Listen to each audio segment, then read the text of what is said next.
Hello friends, welcome to back my maths वाला channel.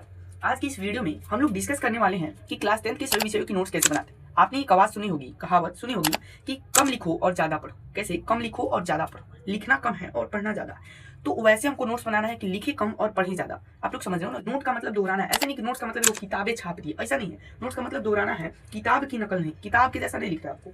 तीन बातों का इसमें ध्यान रखना है। तीन बात देखिए, छोटा नोट्स होना चाहिए। ये वो अध्याय 2 से 3 पेज में सपरा दीजिए। केवल टॉपिक लिख के उसको अपने अपने शब्दों में लिखिए, ठीक है ना। और दोहराने योग्य मतलब कि एग्जाम आ रहा है या कोई त्रैमासिक कोई भी एग्जाम आ रहा है, तो आप क्या करें ना, आपको मतलब हो जाए कि हमको याद हो जाए, भैया हम आधा एक घंटा पढ़े तो ये मेरा बुक खत्म हो गया, हिस्ट्री खत्म हो गया। तो ऐसे आपको करना है, देखिए। और दूसरे पार्ट में हम आपको बताएंगे कि हर विषय के लिए 4 हिस्से, ठीक है ना। पहले आपको शीर्षक लिख लेना है, ठीक है। अध्याय का नाम शीर्षक होता है। 4 पार्ट में आपको बनाना है। अध्याय का नाम फर्स्ट में लिखना है एंड सूत्र, उसमें जो भी सूत्र है, मैथ है तो सूत्र लिखिएगा, नहीं है तो नहीं लिखिएगा, ठीक है ना। उदाहरण है, अब सूत्र मतलब उसका परिभाषा और उसके नीचे का अलग कलर, उदाहरण का कलर अलग होना चाहिए क्योंकि थोड़ा हमको दिखने में अट्रैक्टिव दिखता है, ठीक है। अब देखिए, पिछला प्रश्न संकेत मतलब जो होता है प्रीवियस ईयर क्वेश्चन। एक टॉपिक खत्म कर लिया और उसका जो प्रीवियस ईयर क्वेश्चन होता है, प्रीवियस ईयर क्वेश्चन वो पूछे गए तो उसके आधारित पर पिछले साल में या कई साल में कितने प्रश्न पूछे गए हैं उस टॉपिक के आधार पर, वो आप लोग लिख सकते हो। और देखिए, मैं बता दूं, विज्ञान चित्र के नीचे 5 बिंदु, भौतिक की माप, रसायन की क्रिया, जीव विज्ञान की परिभाषा उजागर करो।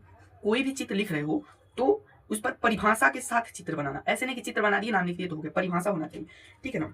देखिए, अब देखिए होता है ना, कक्षा मतलब आप पढ़ाई कर ले रहे हो तो उसके नोट्स बनाने के मतलब कक्षा अगर क्लास कर रहे हो आप लोग, उसके 10 मिनट बाद अद्यतन रोज उस नोट्स को, हर एक सब्जेक्ट के नोट्स को 10 मिनट पढ़ो, 10 मिनट पढ़ो, ठीक है ना। और रविवार को तो भाई सभी सब्जेक्ट को याद ही कर लो, जितना पढ़ाया गया है प्रीवियस, पहले जितना पढ़ा दिया गया है उसको तुम याद कर लो, है ना जी। अब देखिए अंततः बता दूं तो दोस्तों, छोटा अपने शब्दों में और हर अध्याय के बाद अद्यतन यही नोट बनाने का मंत्र है। मैं बता दूं, अद्यतन यही नोट बनाने का मंत्र है।